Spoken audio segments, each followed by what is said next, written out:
Dit Domenico. Allez, une présence en zone d'attaque là pour Fribourg-Gotteron.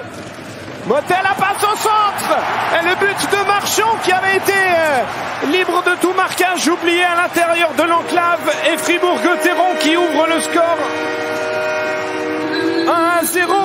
1-0. Nathan Marchand, son 12e de l'exercice, et la patinoire qui chavire de bonheur. On va revoir tout ça avec le jeu de David Desharnais, la présence d'Alatalo là qui fait le tour de la cage.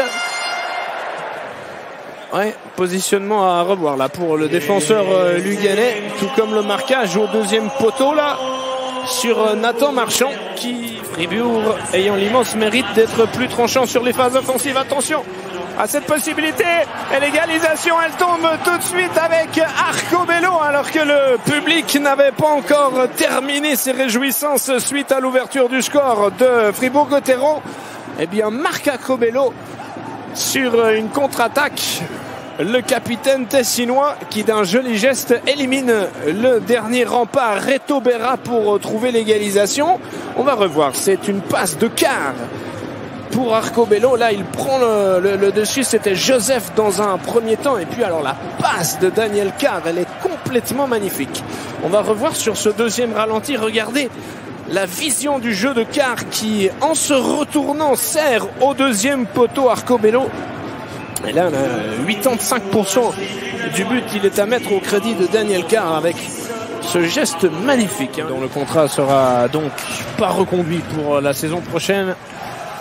Avec une jolie transition, et au deuxième poteau, c'est Bertaggia qui marque cette fois-ci le numéro 2.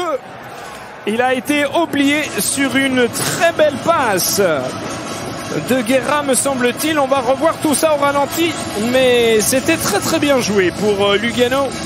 Et cette fois-ci, le but ne souffre d'aucune discussion, et donc pour la première fois dans cette période, eh bien, Lugano se retrouve avec un but d'avance. On va revoir. Il y a eu ce très joli mouvement de Samuel Guerra. Un petit peu à l'image tout à l'heure de la passe de Carr. Et bien là, ce but à 90% aussi, c'est le travail de Samuel Guerra qui a amené du mouvement à la ligne bleue.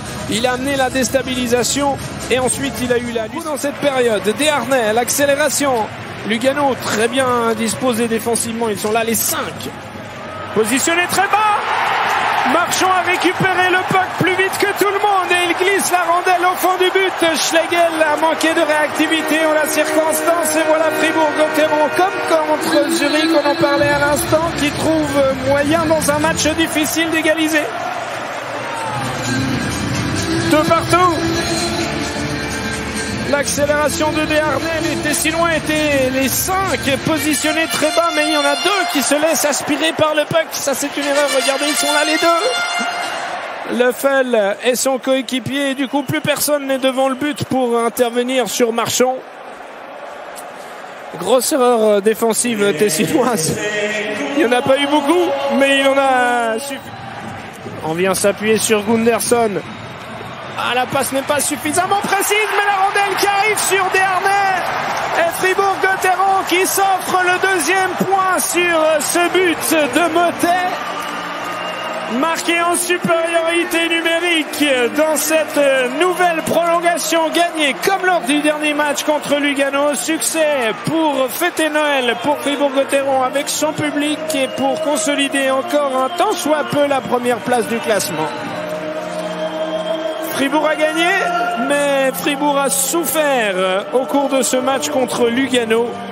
C'est finalement l'équipe qui aura réussi à faire la différence en supériorité numérique qui gagne le deuxième point. On voit le contrôle et le but donc qui est accrédité au numéro 71 Motet.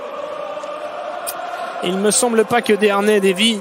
Et donc succès et victoire pour Fribourg-Gotteron qui s'impose ce soir sur le score de 3-2 contre Lugano.